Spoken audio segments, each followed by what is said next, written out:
atas ekonomi kalangan muda. Ya. Di Malangraya, ayo rek, kita galakkan ekonomi kreatif dan UMKM berbasiskan ekonomi digital. Karena itu akan menopang pertumbuhan ekonomi dengan kencang, dengan basis yang cukup bagus gitu ya.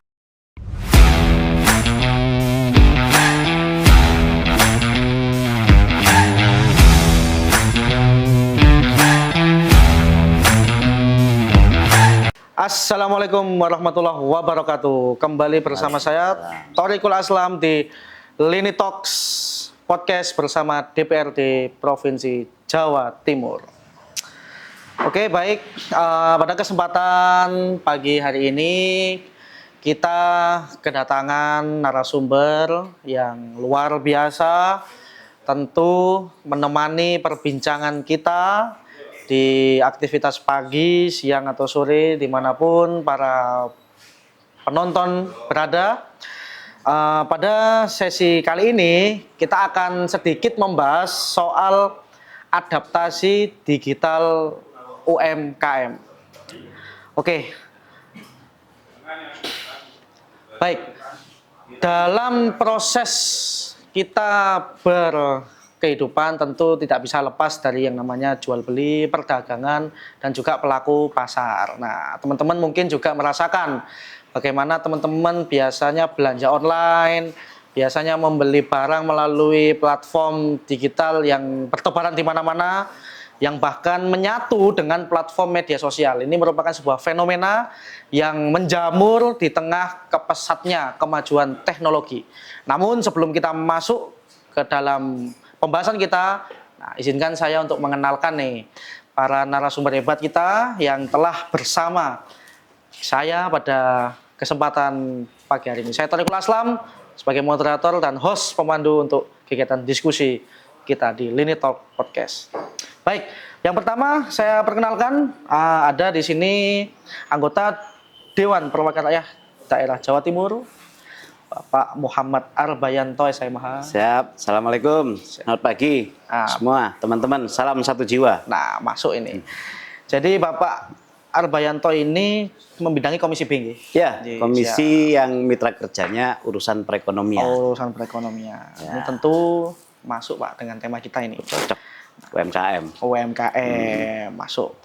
Kemudian ada Mas Najmi Faris. Nah, ini beliau ini pelaku ekonomi digital. Nah, ini mungkin ada teman-teman yang suka belanja di tokonya Mas Najmi nih, jangan-jangan ini ya. Jadi Mas Najmi. Ya, selamat pagi teman-teman sekalian. Oke, siap. Beliau ini pelaku ekonomi digital.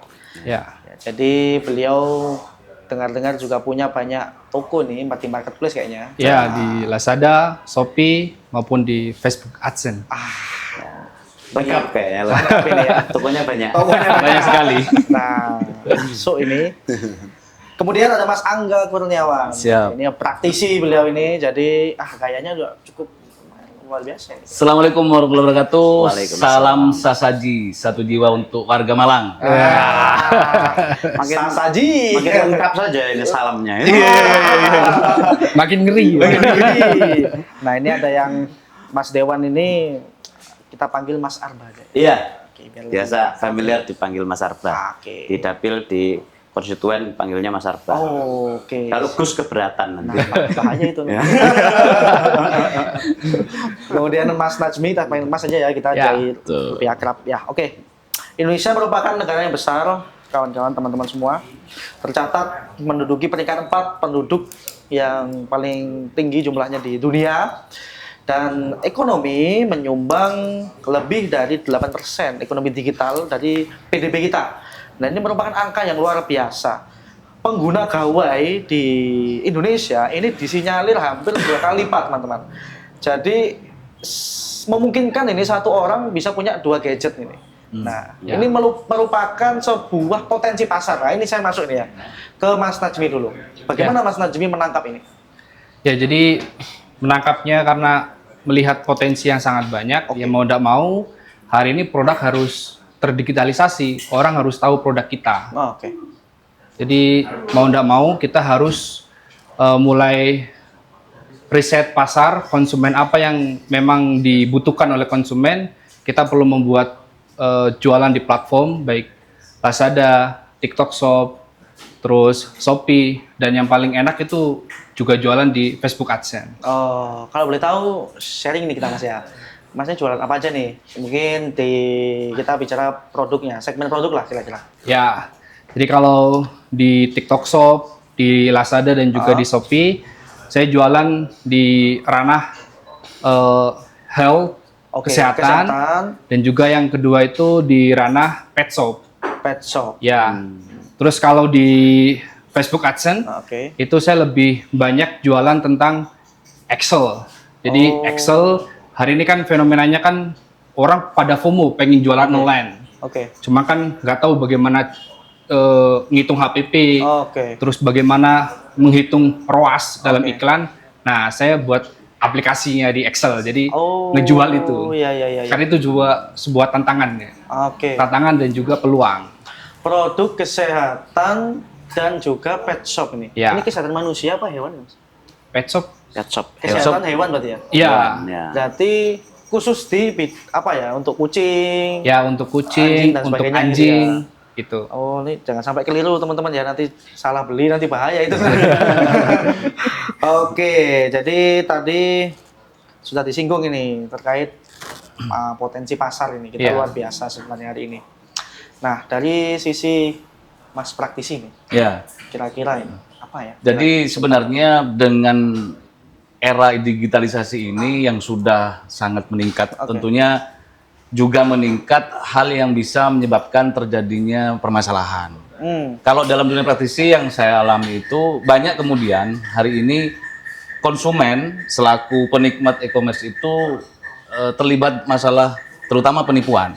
Begitu ya? Ya, karena banyak yang tidak paham tentang literasi digitalisasi ini. E-commerce itu seperti apa, mana yang kemudian ini dipercaya, mana yang ini bagus dan sebagainya. Oleh karena itu, sebenarnya dari kebijakan pemerintah dia membuat sebuah aturan dalam yang pertama tentang e-commerce itu di peraturan pemerintah PP nomor 17 tahun 2017 itu tentang roadmap tentang e-commerce itu seperti apa. Baik itu pun tertuang dalam PP nomor 80 tahun 2019 di mana di sana dijelaskan tentang perlindungan konsumen. Nah, itu sebenarnya yang menarik. Dan nanti mungkin Mas Arba selaku pemangku kebijakan yang membuat kewenangan, terutama di Jawa Timur ini, mampu bisa memberikan legacy aturan yang kemudian itu membantu para konsumen, terutama tidak hanya para pelaku digitalisasi UMKM itu. Dari segi UMKM itu lebih banyak pada bagaimana dia terjamin dalam hal membuat produk-produknya ini seperti apa, aturannya harus jelas, ada BP POM, ada sertifikasi dan sebagainya. Baik pun juga kepada konsumen bahwa konsumen hari ini oleh pemerintah wajib dilindungi dengan adanya Undang-Undang Perlindungan Konsumen. Ketika barang yang dijual belikan itu bersumber pada makanan atau minuman atau kesehatan itu harus jelas kadarnya apa terlindung dari BP POM dan sebagainya. Kandungannya termasuk halalnya berarti. Betul. Jadi itu harus semua harus ini. terproteksi Betul. artinya. Dan yang paling penting saya pikir masyarakat kita ini harus ada pendidikan atau sosialisasi tentang e-commerce itu yang lebih masif sehingga tidak hanya anak-anak Gen Z ya. Sekarang ibu-ibu aja sudah tinggal mencet-mencet aja di itu. termasuk Mau tidur bisa langsung belanja. Nah, bagus. Ini pengalaman di rumah ini. Nah, itulah dia. Terutama istri ini. Kalau pengalaman saya tiap hari istri selalu ada datang paket. Nah, baik itu dari Lazada, dari ini dan sebagainya seperti itu. Suaminya harus menjaga istrinya jangan lama-lama pegang gadget. Betul. Itu masuk ancaman bukan itu? Bahaya tuh, Mas. Oke, Mas Arba. Ini sebelum kita ke kebijakan dulu. Sebelum ke kebijakan, bagaimana Mas Arba menangkap potensi ini? Iya, kalau saya gini Mas Torek ya. Pertama soal UMKM ya. Soal UMKM-nya dulu, belum ke digitalnya dulu. UMKM di Jawa Timur itu luar biasa Mas. Menyumbang PDRB lebih dari 50%. Bahkan sampai 52%. UMKM. Jadi sektor perekonomian koperasi dan UMKM itu penyumbang PDRB terbesar. Kalau boleh tahu PDRB bisa di Produk domestik ya, regional brutonya. Oke, Jadi oke.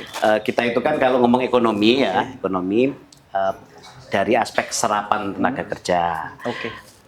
Putaran ekonominya ya, uang yang beredar di masyarakat, kemudian berapa nilai tambah bagi kesejahteraan masyarakat, itu variabel-variabel yang untuk membentuk apa yang disebut dengan PDRB. Nah, itu ilmu tadi. baru ini Ya. teman-teman ini. Nah, Ya.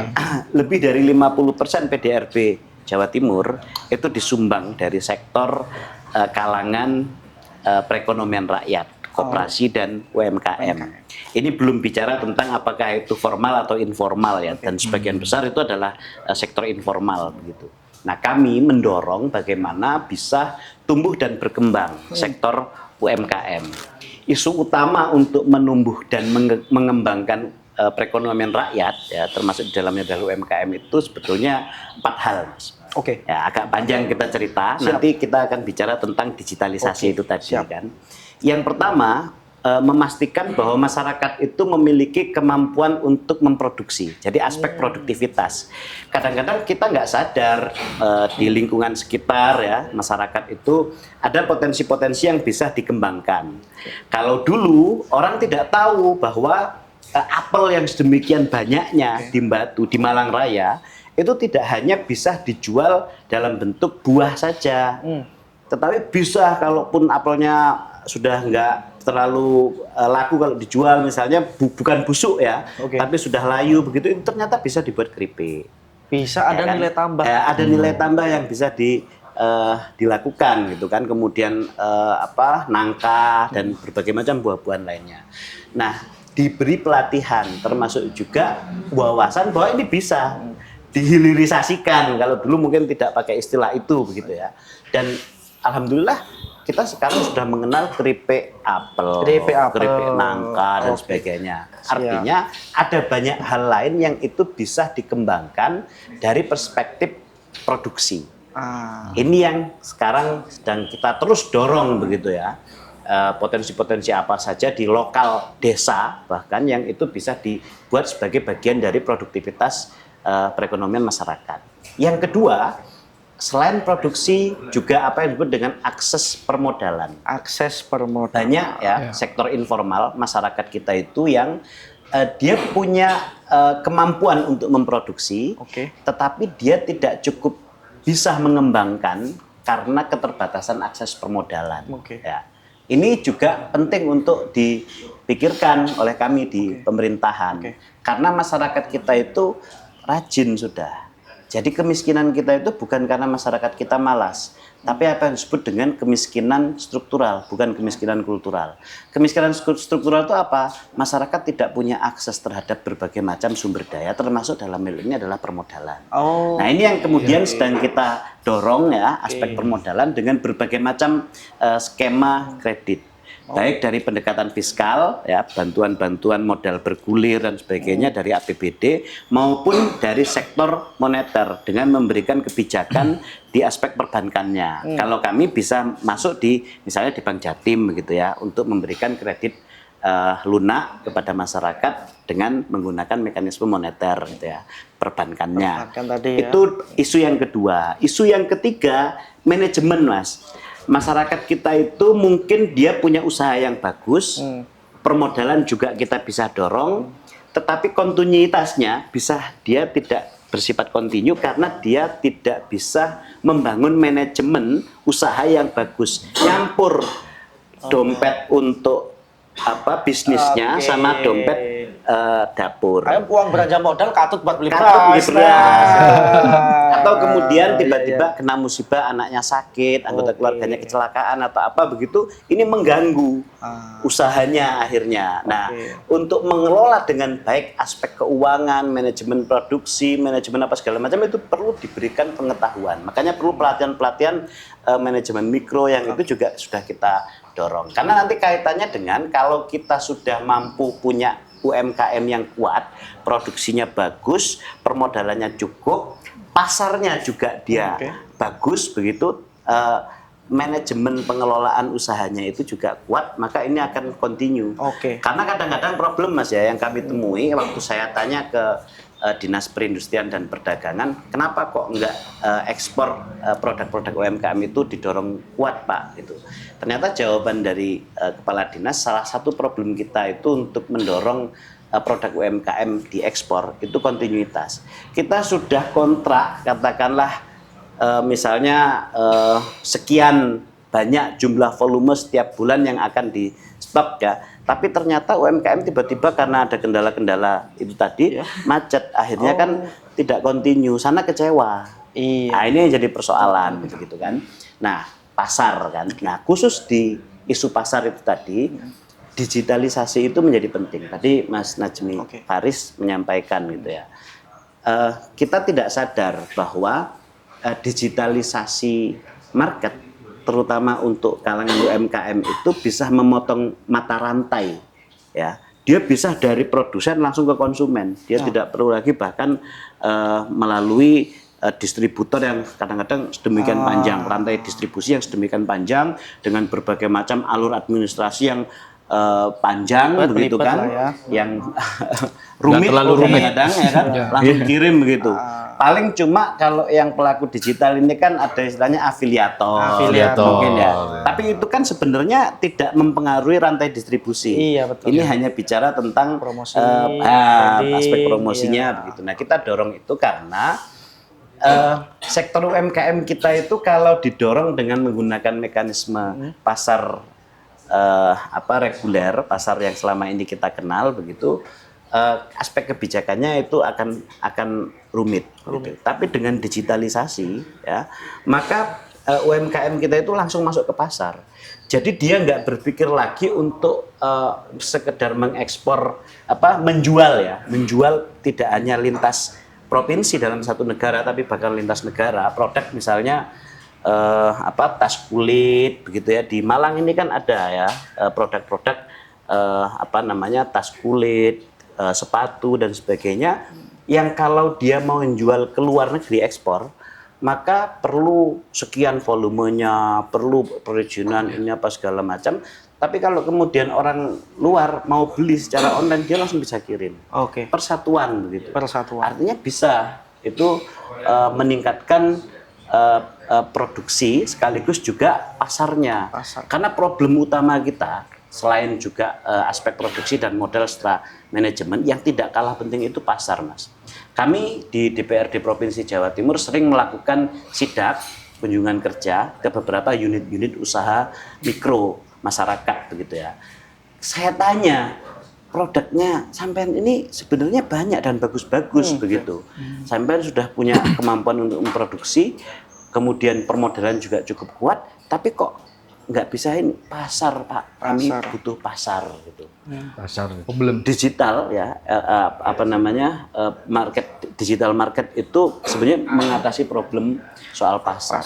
Karena dia bisa langsung menjual. Tanpa Dan melalui promosinya proses. ya itu bisa orang ya tadi itu ya, ibu-ibu tiba-tiba ngantuk buka HP, lu kok enak promosi HP langsung check out udah.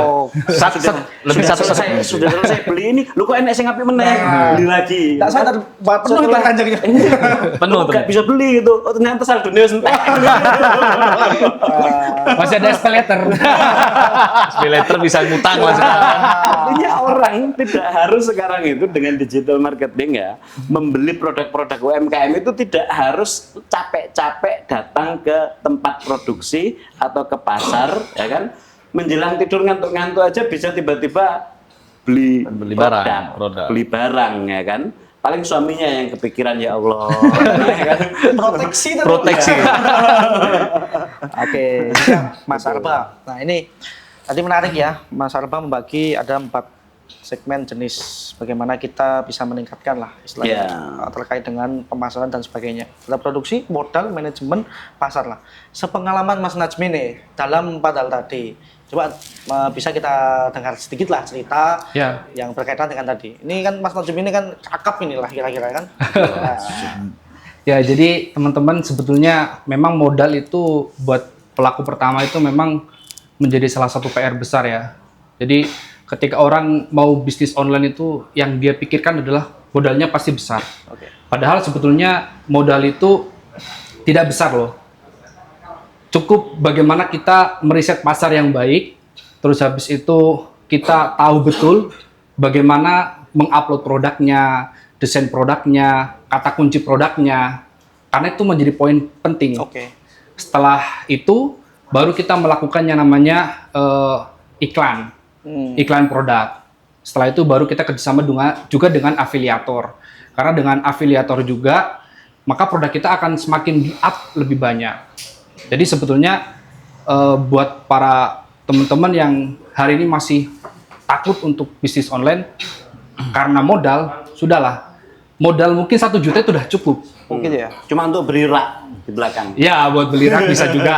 Atau mungkin kalau kita itu suka nulis, kita suka nulis dan bingung mau produk apa, ya udah kita maksimalkan belajar iklan di Facebook AdSense. Kita jualan PDF tentang bagaimana, semisal bagaimana caranya masak, terus habis itu bagaimana caranya membuat konten kreator dan seterusnya. Itu bisa kita jual loh di Facebook AdSense itu. Sebenarnya semudah itu ya kita masuk ke pasar digital itu ya. Sangat mudah sekali sebetulnya. Cuman yang bikin nggak mudah adalah ketika dia baru memulai, belum tahu ilmunya, langsung main iklan, boncos dia iklannya. Jadi Keburu bayar iklan itu tadi. Ya. iya itu. Viewernya masih rendah, View-nya terus masih- dia mau beli barang-barang yang mahal untuk dijual. Tanpa riset dulu. Ya. Tanpa riset dulu.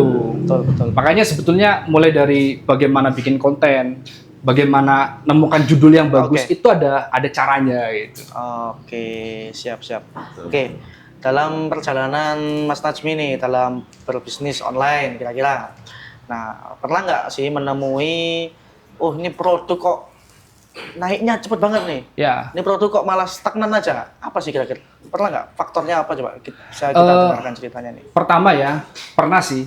Jadi faktornya apa? Yang pertama adalah faktor utamanya kalau semisal produk baru Oke. dan kita iklankan, bisa saja itu namanya produk hero. Makanya dia tuh trafficnya langsung tinggi. Oke. Jadi seperti itu. Tapi juga ada tiba-tiba produk itu tuh turun. Biasanya produk itu turun karena banyak faktor juga. Apa faktornya? Bisa saja karena setelah sama marketplace itu dikasih traffic tinggi, Oke. tapi ternyata kalau kita main iklannya tiba-tiba di tengah jalan berhenti. Habis itu langsung turun udah traffic itu. Sedangkan kalau traffic turun, otomatis penjualan juga pasti akan mengalami penurunan.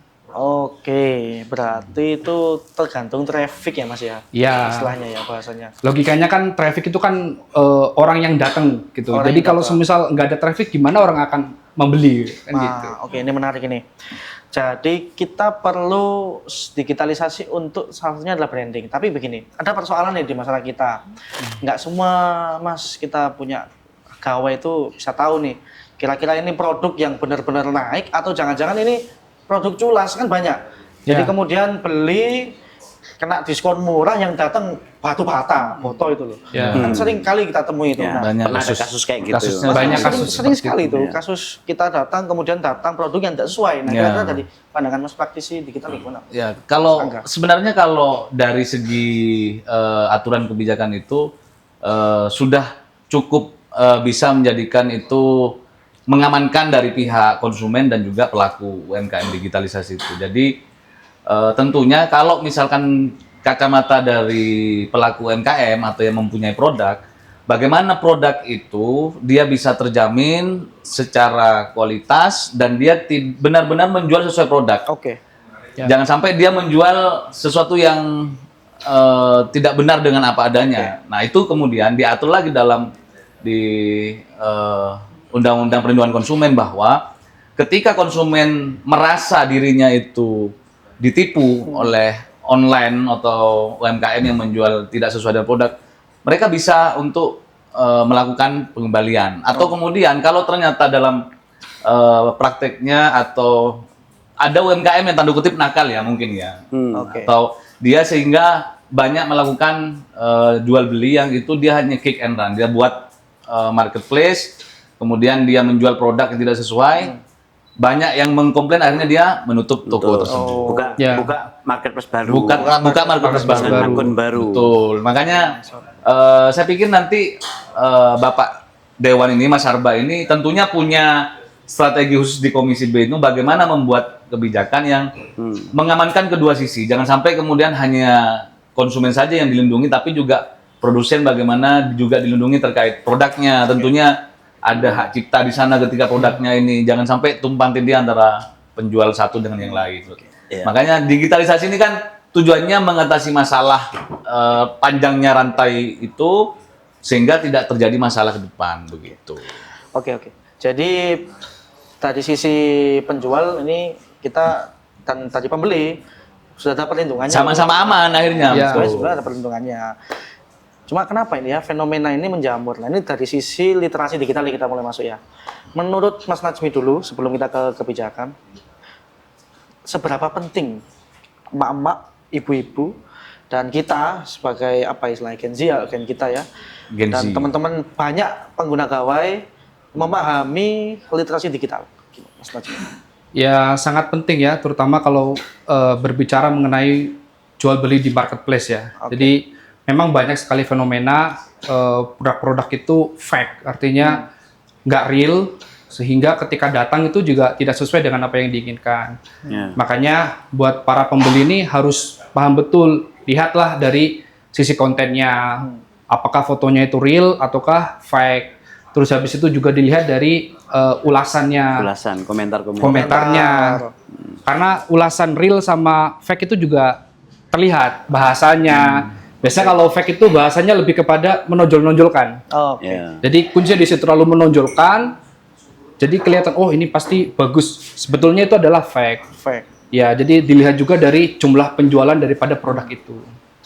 Terlalu lebay juga nggak baik ternyata. Ya, terlalu lebih ini terlalu bahaya itu. Apalagi kan sekarang ada namanya AI. AI. Artificial Intelligence. AI. Jadi kita bisa setting robot untuk kemudian memboom komentar di produk itu. Sebenarnya bagaimana sih Mas? Apa namanya proses dari mulai awal produk itu masuk ke pasar kemudian bisa dimasukkan ke platform marketplace itu gimana sih Mas? Kok kemudian bisa menjamur ini? Ya, jadi berarti kan intinya bagaimana produk kita terjual di marketplace gitu. Nah, jadi prosesnya itu loh Mas. Ya. Yang kemudian bisa kita membuat waspada nih. Nah, jadi prosesnya dari sisi penjual untuk Ya. bagaimana dia upload Iya, betul. upload produk yang pertama ya adalah ya kita harus riset pasar kita bisa menggunakan search-nya di marketplace. Setelah itu juga kita bisa menggunakan Google Trend, kira-kira produk apa yang sedang tren. Setelah itu baru kita riset. Kalau misal kita mau menjadi distributor, berarti kita juga harus mencari tangan pertamanya biar kita tetap punya untung yang banyak. Oke. Tapi kalau misal kita pelaku UMKM ya mau nggak mau kita juga harus meriset betul, mulai dari perizinannya, terus habis itu mulai dari pasarnya. Terutama kalau misal kita berbicara mengenai UMKM kan enak tuh. Sekarang teman-teman kalau mau bikin izin enak, misal NIB sudah online di OSS, terus habis itu mau bikin PIRT bisa online. Oh, Tinggal oke. bagaimana kita setelah bikin PIRT kita datang ke dinas pendidikan setempat. Nah, setelah itu sudah terbentuk, apa yang harus dilakukan? Ya riset kata kunci. Oke. Nah, riset kata kunci inilah menjadi penting. Mulai dari mana? Ya mulai dari ketika kita search, misal kita kata kunci teh hijau, misal teh hijau. Berarti yang kita search adalah teh hijau. Nanti dari yang paling atas siapa kata kuncinya itu bisa menjadi salah satu kunci kenapa produk kita itu nanti Bisa ketika naik, ya. search itu berada di titik atas. Oke. Jadi seperti itu. Siap. Mas Arba nih. Ya. Kita masuk mulai ke kebijakan. Jadi kita sudah mendengar nih proses dari produk itu bisa naik ke pasar, kemudian dari sisi perlindungan konsumen dan penjual sebenarnya sudah lengkap. Ya. Nah, tapi masih banyak nih fenomena yang kemudian tadi kita sempat ulas kan, mulai dari fake produk atau produk yang palsu, kemudian tadi culas-culas dan sebagainya itu tadi. Dari sisi kebijakan sebenarnya apa yang perlu didorong ini sebenarnya? Ya, pertama kalau saya lebih ininya penekanan pada produk UMKM ya. Karena kalau sekarang itu kan digital marketing itu semua produk ada. Ya. Semua produk itu ada. Kalau konsentrasi saya di aspek UMKM yang pertama. Nah, produk UMKM itu saya pikir mungkin ini karena saya juga belum memperdalam dunia digital marketing secara lebih ini ya. Kalau saya melihat fake produk untuk produk UMKM itu relatif lebih rendah ya kalau menurut saya, kecil kemungkinannya, karena produk-produk UMKM itu kan bukan produk yang sering saya dapat cerita itu kan ada orang ngeliat iklan baju terlihat ganteng, terlihat cantik ya kan, kemudian tertarik beli, ternyata bajunya lusuh gitu yang datang ya kan, bukan lagi terlihat cantik malah terlihat kayak kayak gembel pakainya gitu kan, atau terlalu tipis hingga nerawang begitu kan. atau mungkin sepatu baru dipakai sekali langsung rusak. Yang sering begitu kan. Nah, kalau UMKM saya pikir tidak. Nah, kalaupun kemudian memang ada potensi yang mengarah ke sana, sebetulnya kami secara kelembagaan ya, Dinas Koperasi itu punya daftar UMKM binaan. Menurut saya penting untuk para afiliator itu mengkonfirmasi produk dari UMKM itu apakah memang dia tergabung dalam UMKM binaan dinas, begitu kan? Karena lebih terjaga.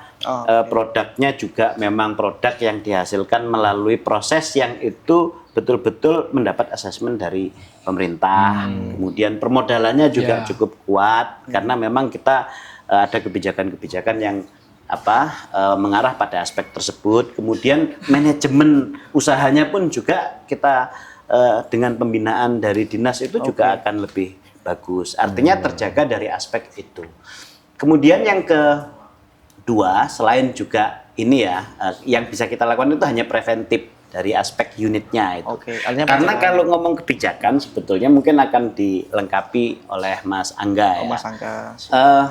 Jangankan pemerintah daerah ya sekarang, pemerintah provinsi itu aja, pemerintah pusat ya, di Jakarta, Dinas Perindustrian Perdagangan, Departemen Perdagangan, kemudian departemen yang terkait dengan persoalan digital marketing itu masih belum menemukan format terbaik kebijakan untuk digital marketing.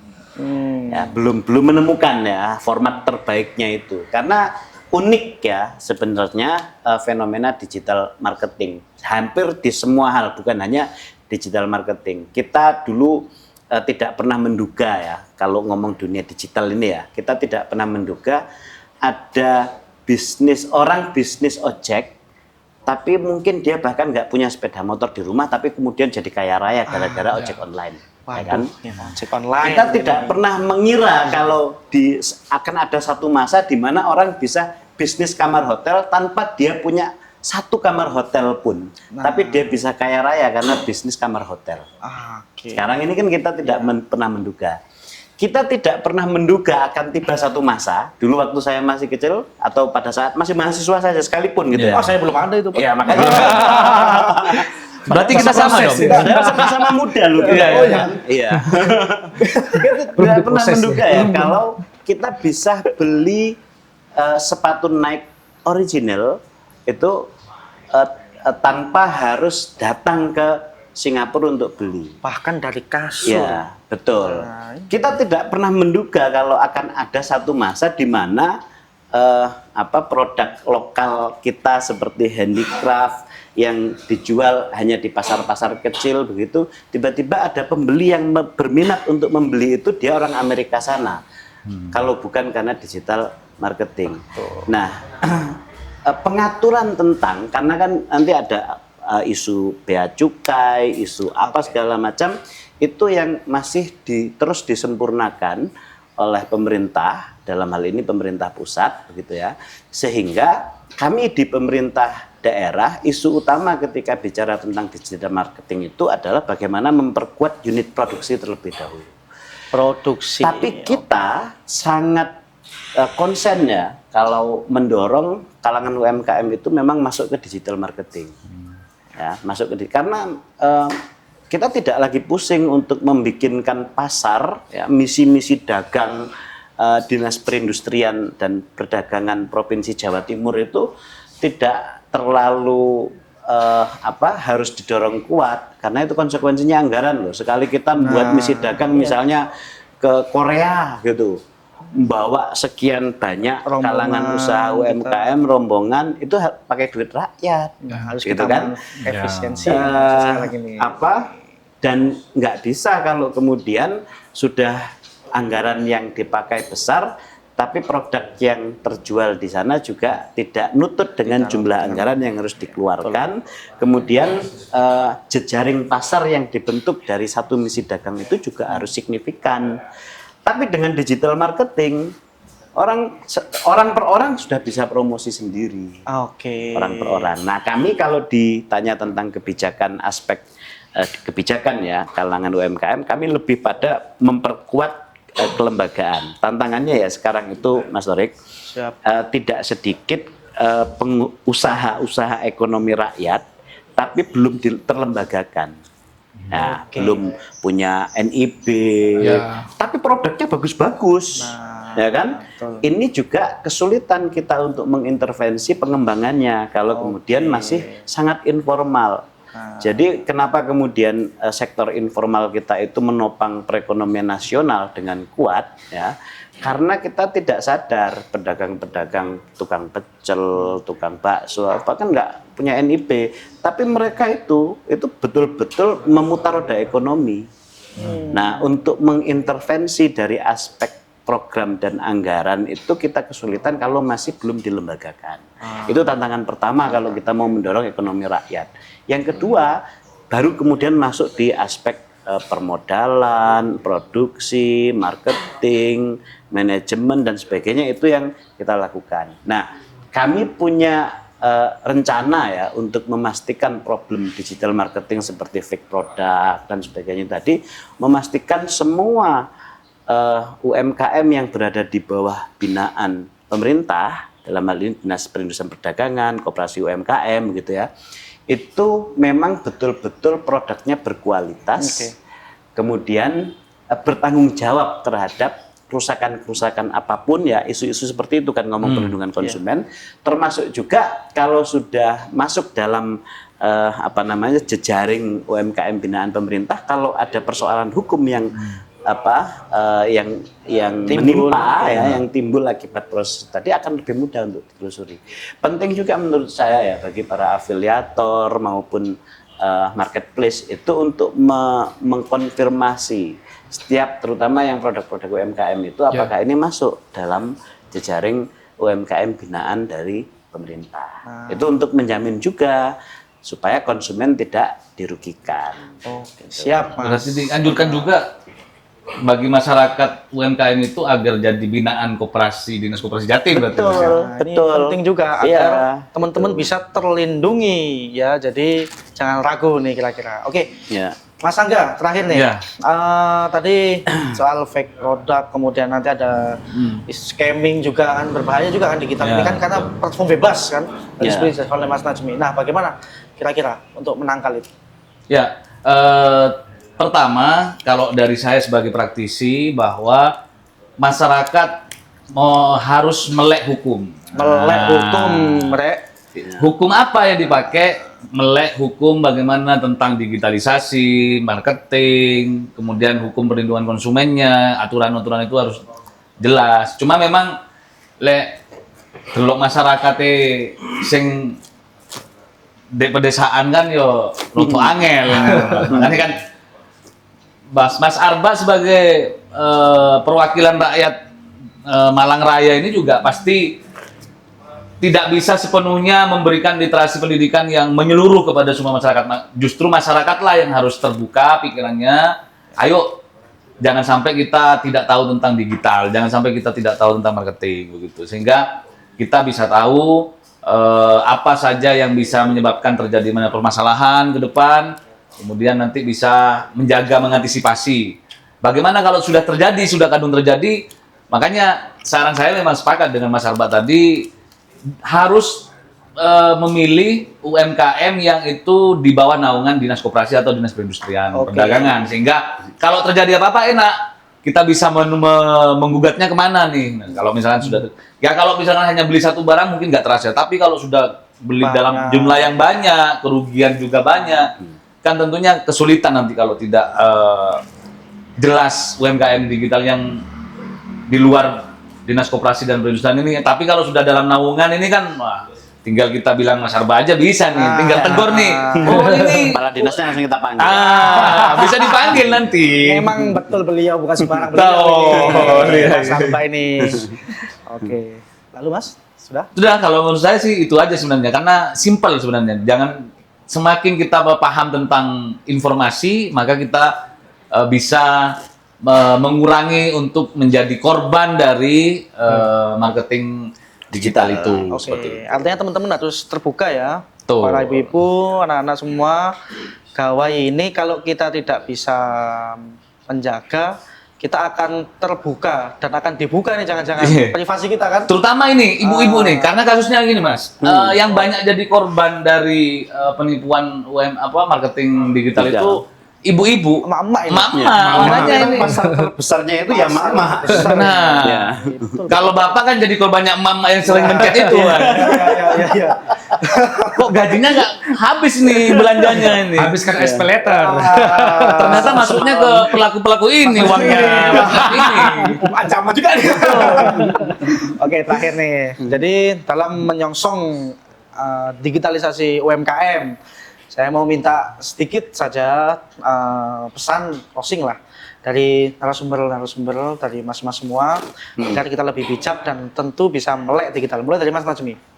Ya, jadi teman-teman sekalian, buat yang pelaku UMKM dan dia sudah punya produk, jadi saya ingin memberikan tips, teman-teman harus punya 4 bagian matriks. Nah, 4 bagian matriks untuk mengetahui produk kita itu layak atau tidak untuk dijual. Siap. Nah, jadi bagian metrik pertama adalah traffic tinggi, konversi tinggi. Oke. Terus yang kedua adalah traffic rendah, konversi tinggi. Terus yang ketiga adalah konversi rendah, traffic tinggi. Dan yang keempat adalah traffic rendah, konversi rendah. Jadi dari 4 bagian ini, mana produk yang harus diperhatikan untuk dia bisa scale up atau lebih naik kelas lagi. Yang pertama adalah bagian pertama, ketika produk itu trafficnya tinggi, terus habis itu konversinya tinggi, maka itu harus benar-benar dimaksimalkan.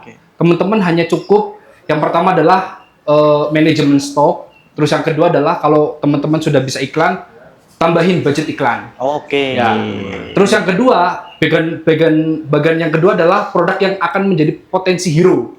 Jadi ketika traffic rendah tapi konversi tinggi, artinya di situ ini adalah produk hero selanjutnya. Terus bagaimana caranya? Caranya adalah menambah iklan dan juga menambah banyak konten. Sehingga produk ini akan naik level menjadi produk hero. Terus ketika teman-teman produknya ini trafficnya tinggi, konversinya rendah, apa yang harus dilakukan? Yang harus dilakukan adalah coba riset ulang terkait judul produknya. Terus habis itu adalah harganya. Dan yang selanjutnya adalah kurangin biaya iklannya. Terus yang keempat, ketika konversinya rendah, trafficnya rendah, apa yang harus dilakukan? Coba analisa semuanya, dirubah total, mulai dari deskripsinya, harganya, terus habis itu kontennya. Jadi itu. Oke.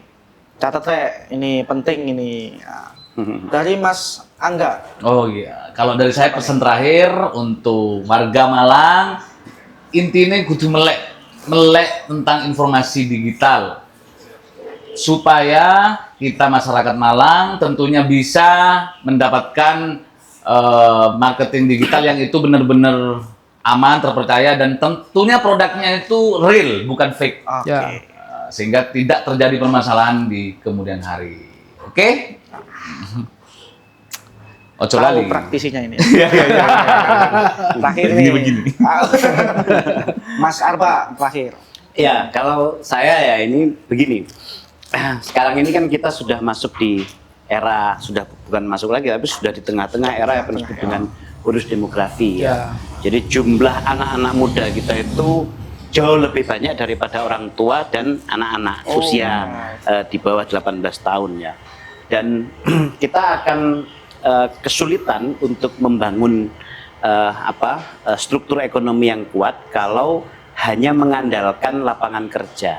Oke. Nah, sektor UMKM dan digital marketing ini adalah mekanisme paling baik bagi kita untuk memastikan anak-anak muda ini memiliki aktivitas ekonomi produktif yang kuat. Saya mendorong dengan kuat ya tumbuhnya komunitas-komunitas ekonomi kalangan muda. Ya. Di Malang Raya, ayo rek kita galakkan ekonomi kreatif dan UMKM berbasiskan ekonomi digital. Karena itu akan menopang pertumbuhan ekonomi dengan kencang dengan basis yang cukup bagus gitu ya. Dan ini menjadi solusi terhadap problem ya. Kalau kita masuk di era bonus demografi, tetapi kalangan mudanya tidak terproduktifkan karena masih terjebak dengan cara pandang lama bahwa untuk bisa sejahtera itu harus punya harus ada lapangan kerja, maka kita tidak akan bisa menyelesaikan problem produktivitas ekonomi anak-anak muda. Kalau anak-anak muda banyak dan banyak yang nganggur, maka kita tidak akan memetik bonus demografi. Yang terjadi adalah kita memetik bonus kriminalitas. Anak-anak muda tidak produktif, tidak kreatif, ya, maka mereka nganggur, kesejahteraannya rendah. Yang akan mereka lakukan adalah aktivitas-aktivitas negatif. Oke. Mari, ayo rek, dewe nyambut gawe bareng-bareng, kita gerakkan ekonomi kreatif, ekonomi digital ke depan untuk kesejahteraan kita sendiri maupun peningkatan perekonomian baik Malang Raya maupun nasional. Mantap, Mantap. Mas Arba. Nah, jadi Rek tadi sudah kita dengarkan dari ketiga narasumber ini, intinya ojo wedi.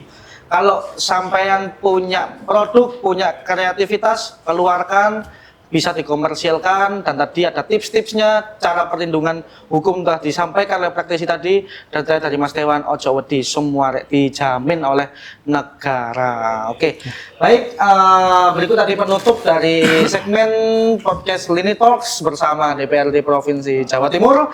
Saya Tariqul Aslam sebagai pembawa acara, mohon maaf, pamit undur diri. Wassalamualaikum warahmatullahi wabarakatuh. Waalaikumsalam. Waalaikumsalam warahmatullahi wabarakatuh.